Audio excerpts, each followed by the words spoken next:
শক্তি, জ্ঞান আর করুণার প্রতিমূর্তি।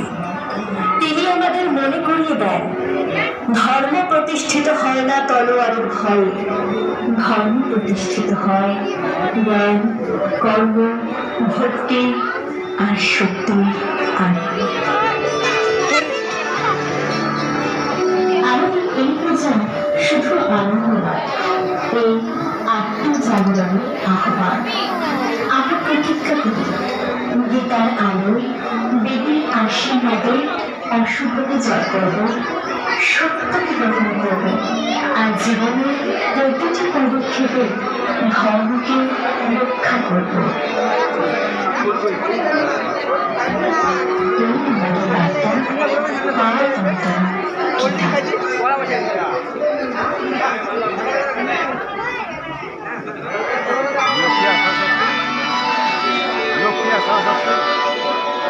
আগত সকল দর্শনার্থীকে সূর্যসেন মাস্টার বা স্মৃতি সংঘের পূজা মণ্ডপে স্বাগত। আমাদের এবছরের পূজা ভাবনায়